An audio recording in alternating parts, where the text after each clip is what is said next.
வணக்கம் முதலீட்டாளர்கள் மற்றும் வர்த்தகர்களே. 27/3/2024 புதன்கிழமைக்கான முன்பங்குச்சந்தை பகுப்பாய்வு.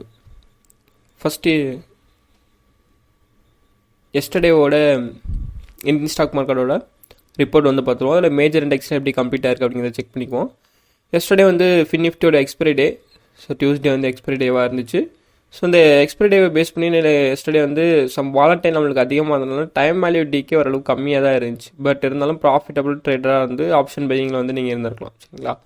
ஓகே. ஸோ சென்செக்ஸை பொறுத்தளவுக்கும் நிஃப்டியை பொறுத்தளவுக்கும் நிஃப்டி பேங்க் ஸோ எல்லாமே நம்மளுக்கு ஒரு கேண்டில் ஸ்டிக்ஸ் வால்டாலிட்டியாக இருந்துச்சு. அதாவது ஒரு பெரிய ஹை க்ரோத் கிடையாது, ஒரு ஸ்மால் வால்டாலிட்டியில் சின்ன சின்ன கேண்டிலுக்குள்ளேயே மார்க்கெட் ஃபார்மேஷன் கொடுத்துட்டு இருந்துச்சு. அதில் சென்செக்ஸ் பார்த்தீங்கன்னா 0.5% நெகட்டிவ் கம்ப்ளீட் ஆயிருக்கு. நிஃப்டி பார்த்தீங்கன்னா 0.42% நெகட்டிவாக கம்ப்ளீட் ஆயிருக்கு. நிஃப்டி பேங்க் பார்த்தீங்கன்னா 0.56% நெகட்டிவ் கம்ப்ளீட் ஆயிருக்கு. ஸோ நான் ஐடி செக்டார் தான் எஸ்டர்டே பர்ஃபார்மன்ஸ் பண்ணும் அப்படின்ட்டு நினச்சிட்டு இருந்தேன். அதாவது ஒரு அப் ட்ரெண்டில், ஏன்னா ட்ரெண்டு ஃபுல்லாகவே நம்ம டெக்னிக்கல் பார்க்குறப்ப சொன்னால் ஒரு அப் ட்ரெண்டுக்கான ஃபார்மேஷன்லாம் இருக்குது. ஸோ அப்படின்னு நம்ம கன்ஃபர்மேஷன் கிடச்சிருந்துச்சு. ஸோ அதை பேஸ் பண்ணி சொல்லியிருந்தோம். பட் ஐடி செக்டரில் ஒரு ஸ்மால் செல்லிங் நடந்திருக்கு. 0.62% செல்லிங் நடந்து. ஸோ நெகட்டிவ் 0.62% நெகட்டிவ் கம்ப்ளீட் ஆயிருக்கு. இந்தியா விக்ஸ் பார்த்தீங்கன்னா 4.91% பாசிட்டிவ் கம்ப்ளீட் ஆயிருக்கு. நிஃப்டி மிட் கேப் 100 பார்த்தீங்கன்னா நம்மளுக்கு 1.5% பாசிட்டிவாக கம்ப்ளீட் ஆயிருக்கு. ஸோ எஸ்டர்டேவோட வியூவை பேஸ் பண்ணி நம்மளுக்கு ஃபண்டமெண்டலி எந்த நியூஸுமே அஃபெக்ட் பண்ணல. ஸோ டெக்னிக்கல் ஃபுல்லாக நம்மளுக்கு ஸ்ட்ராங்காக ஒரு பையிங் ப்ரெஷரை புஷ் பண்ணக்கூடிய ஒரு லெவலில் நிற்குது. மோஸ்ட்லி நம்மளுக்கு மார்க்கெட் சப்போர்ட் எடுத்துகிட்டு நெக்ஸ்ட் லெவலில் போய்ட்டு ரீச் பண்ணுறதுக்கான சான்சஸ் இருக்குது. ஸோ அதை நம்ம டெக்னிக்கல் வியூவில் அனலைஸ் பண்ணுவோம். ஸோ மேஜர் இண்டெக்ஸ் குளோபல் மார்க்கெட்டை பொறுத்தளவுக்கு கரண்ட்லி நம்மளுக்கு மேஜர் இண்டெக்ஸ்லாம் எப்படி க்ளோஸ் ஆயிருக்கு அப்படின்னு பார்த்தீங்கன்னா, அதில் கிஃப்ட் நிஃப்டி இண்டெக்ஸ் நம்மளுக்கு நெகட்டிவாக க்ளோஸ் ஆயிருக்கு. ஸோ அப்போ என்ன இண்டிகேட் பண்ணுது அப்படின்னு பார்த்தீங்கன்னா, நிஃப்டி இண்டெக்ஸ் நம்மளுக்கு நெகட்டிவாக பண்ணதுக்கான பாசிபிலிட்டிஸ் இருக்குது. ஜஸ்ட் ஒரு 0.4% மட்டும் தான் நம்மளுக்கு நெகட்டிவ் கம்ப்ளீட் ஆயிருக்கு. ஸோ நெகட்டிவ் ஆர் பாசிட்டிவ் ரெண்டு பக்கமே நம்மளுக்கு பாசிபிலிட்டிஸ் இருக்குது. அது ப்ரீ ஓப்பன் மார்க்கெட்டில் ஆர்டரை ப்ளேஸ் பண்ணுறது பேஸ் பண்ணி தான். Tau Jones features, Nasdaq, S&P 500 பார்த்தீங்கன்னா, ஸோ S&P 500 நாஸ்டாக் பார்த்தீங்கன்னா நம்மளுக்கு 0.50 பிலோ நம்மளுக்கு நெகட்டிவ் கம்ப்ளீட் ஆயிருக்கு. டவ் ஜோன்ஸ் ஃபியூச்சர்ஸ் பார்த்தீங்கன்னா 0.18% பாசிட்டிவ் க்ளோஸ் ஆயிருக்கு. நாளைக்கு ஒரு இம்பார்ட்டண்டான ஈவெண்ட் இருக்குது யூஎஸில். ஸோ யூஎஸோட ஜிடிபி க்ரோத் ரேட் நாளைக்கு எவ்வளோ இருக்குது, குவார்டர் அண்ட் ஃபைனல் இது ரெண்டுமே நாளைக்கு பப்ளிஷ் பண்ண போகிறாங்க. ஸோ இதை பேஸ் பண்ணி US market some impact yesterday start பண்ணிடுச்சு. ஸோ இன்றைக்கி இது பேஸ் பண்ணி தான் இருக்கும். சரிங்களா? நாளைக்கு இந்த ஈவெண்ட்டை பேஸ் பண்ணி தான் கம்ப்ளீட் ஆனதுக்கப்புறம் தான் ஸோ நல்ல ஒரு பாசிட்டிவான வைப்னா, ஸோ பாசிட்டிவ் நியூஸ்னால் மார்க்கெட் மூவ் ஆக ஸ்டார்ட் ஆயிரும். ஸோ நெகட்டிவ்னா ஸ்லைட்லி ஒரு டவுன் ட்ரெண்ட் கொடுத்துட்டு அதுக்கப்புறம் மார்க்கெட் அங்கேருந்து ரெக்கவரி ஆகி மறுபடியும் பாசிட்டிவாக போகிறதுக்கான பாசிபிலிட்டிஸ் க்ரியேட் பண்ணும். ஓகே. ஸோ இதான் குளோபல் மார்க்கெட்டை பொறுத்தளவுக்கு நமக்கு கிடச்சிருக்கக்கூடிய ரிப்போர்ட். எஃப்ஐடியோட டேட்டாவை பேஸ் பண்ணுற அளவுக்கு எஸ்டர்டே எஃப்ஐஏ பார்த்திங்கன்னா net purchase 10 crore net purchase பண்ணியிருக்காங்க.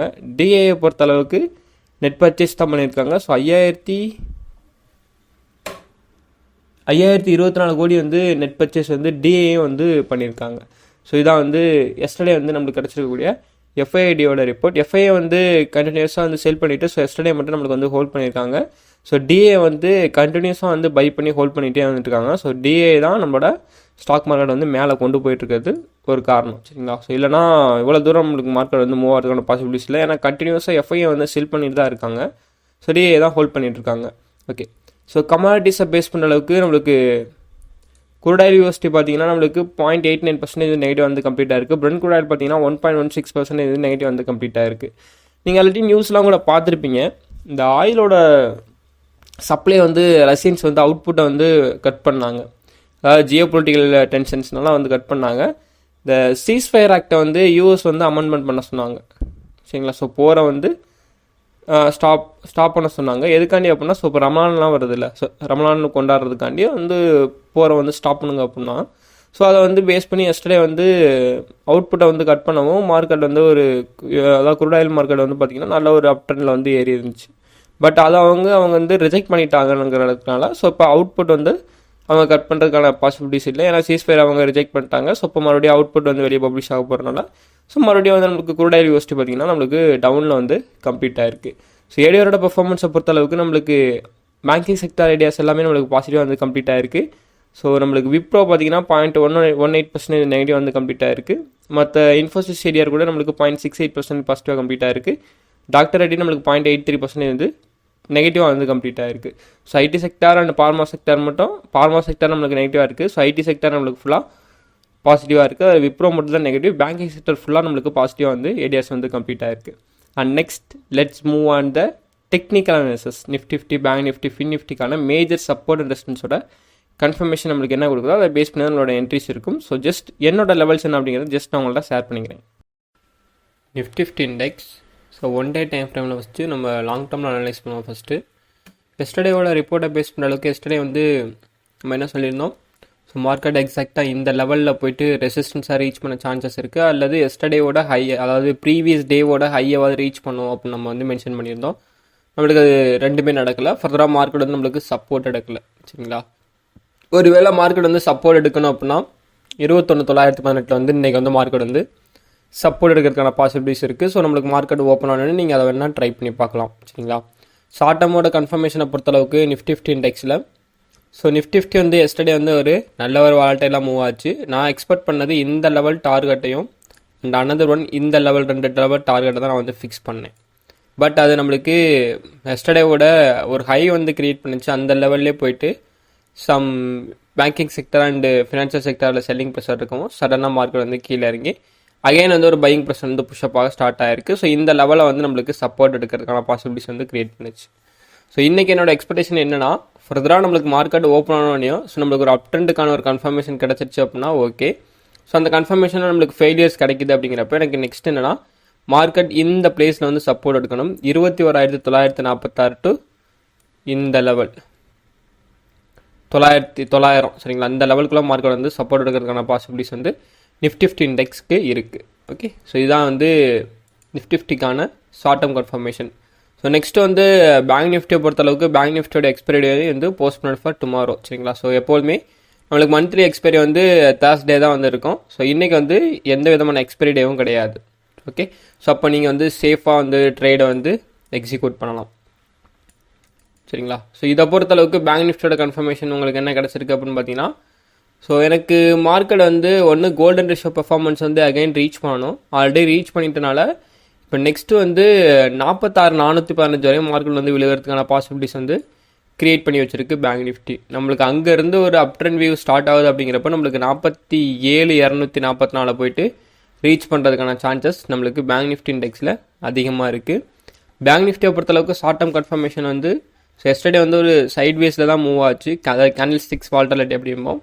ஸோ அதை பேஸ் பண்ணி தான் எஸ்டர்டே வந்து மூவ் ஆச்சு.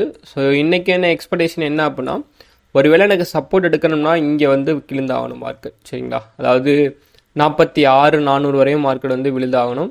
ஒருவேளை எனக்கு இங்கேருந்து இருந்த சப்போர்ட்டே மார்க்கெட் ஆக்டிவாக இருக்குது, ஆல்ரெடி சப்போர்ட்டில் தான் ஆக்டிவாக இருக்குது. இங்கேருந்து எனக்கு பையிங் ப்ரெஷர் ஸ்டார்ட் ஆகுது அப்படிங்கிறப்ப எனக்கு எஸ்டர்டேவோட ஹையை பிரேக் பண்ணி நெக்ஸ்ட்டு இந்த லெவல், அதாவது 46,800 போய்ட்டு ரீச் பண்ணுறதுக்கான பாசிபிலிட்டிஸ் வந்து பேங்க் நிஃப்டி இண்டெக்ஸ் எனக்கு க்ரியேட் பண்ணி வச்சிருக்கு. ஸோ ஃபின் நிஃப்டி இண்டெக்ஸ் எஸ்டர்டேவோட எக்ஸ்பைரியை பேஸ் பண்ண அளவுக்கு எனக்கு ஒரு ஹை கேண்டில்ஸ்டிக்ஸ் வால்டலிட்டியாக இருந்தனால ப்ரீமியம் வேல்யூ டிகேவும் கொஞ்சம் கம்மியாக தான் இருந்துச்சு, பெருசாக கிடையாது ட்ரேட் பண்ணுறப்ப. ஸோ இதை பேஸ் பண்ண அளவுக்கு மார்க்கெட் நம்மளுக்கு ஆல்ரெடி நான் எக்ஸ்பெக்ட் பண்ண மாதிரி சப்போர்ட் எடுத்து தான் போயிட்டுருக்கு அப்படின்னோம். பட் நம்மளுக்கு ஒரு ஸ்டில் அகைன் ஒரு ரீட்ரஸ்ட் சப்போர்ட் தேவைப்படுது அப்படிங்கிறப்ப 20,550 to 500 வந்து மார்க்கெட் வந்து 500 to 550 மார்க்கெட் வந்து சப்போர்ட் எடுக்கிறதுக்கான பாசிபிலிட்டிஸ் வந்து ஃபின் நிஃப்டி இண்டெக்ஸில் இருக்குது. ஃபின் நிஃப்டியை பொறுத்தளவுக்கு ஷார்ட் டேர்ம் கன்ஃபர்மேஷன் வந்து கிட்டத்தட்ட பேங்க் நிஃப்டி மாதிரி தான் இருக்கும். ஸோ சம் சேஞ்சஸ் வேணா இருக்கலாம். சரிங்களா, ஆல்ரெடி மார்க்கெட் வந்து சப்போர்ட் பிளேஸில் வந்து ஒரு விக்கு தான் கொடுத்துருக்கு. இப்போ எக்ஸாக்டாக வந்து ஒரு ரிவர்சல் கொடுத்து, அதாவது ஒரு டச்சப் கொடுத்துட்டு இங்கேருந்து ரிவர்ஸ் ஆகிறதுக்கான சான்சஸ் வந்து நம்மளுக்கு அதிகமாக இருக்குது. அப்படி ரிவர்ஸ் ஆகிறப்ப இங்கே ரிவர்ஸில் ஆகிற கேண்டிலோட ஃபார்மேஷன் கிடைக்குது அப்படிங்கிறப்ப நம்மளோட ட்ரேட் வந்து நெக்ஸ்ட் எக்ஸிக்யூட் பண்ணலாம். எது வரையும் அப்படின்னா 20,750 வரையும் நம்மளோட ட்ரேட் வந்து எக்ஸிக்யூட் பண்ணலாம். This level is one of the important level 20,700. சரிங்களா, ஸோ 750 வரையும் எக்ஸிக்யூட் பண்ணலாம் அப்படின்னு. So 700 to 720 one of the இம்பார்ட்டன்டான ரெசிஸ்டன்ஸ். ஒன்ஸ் அதை பிரேக் பண்ணால் தான் இந்த லெவலில் பிரேக் பண்ணால் நீங்கள் தாராளமாக ட்ரேட் வந்து எக்ஸிக்யூட் பண்ணலாம். ஸோ 20,821 வரையும் நம்மளோட ட்ரேட் வந்து எக்ஸிக்யூட் பண்ணிக்கலாம். சரிங்களா, ஸோ ஃபின் நிஃப்டியை பொறுத்தளவுக்கு ஷார்ட் டேர்ம் கன்ஃபர்மேஷன் தான். ஒருவேளை எனக்கு அந்த சப்போர்ட்டை உடைக்குது அப்படிங்கிறப்ப நம்மளுக்கு ஃபர்தராக மார்க்கெட் வந்து கீழே விழுறதுக்கான சான்சஸ் இருக்குது. ஸோ மோஸ்ட்லி எனக்கு இந்த லெவலுக்குள்ளேயே மார்க்கெட் வந்து சப்போர்ட் எடுக்கணும். இல்லைனா இந்த டேவோட லோ வந்து ஹிட் பண்ணிவிட்டு இங்கேருந்து மார்க்கெட் வந்து அப் ட்ரெண்ட் போகிறதுக்கான சான்சஸ் வந்து நம்மளுக்கு ஃபின் நிஃப்டி இண்டெக்ஸில் வந்து அதிகமாக வந்து இருக்குது. சரிங்களா, ஸோ இதான் நம்மளோட டெக்னிக்கல் வியூ.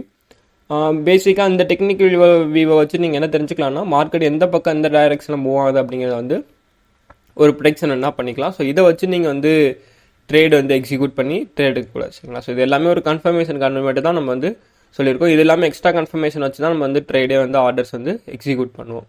ஓகே, ஸோ இவ்வளோ தான் நம்மளோட major support and resistance level. So I am not a SEBI registered advisor. This video full and fully education purpose only.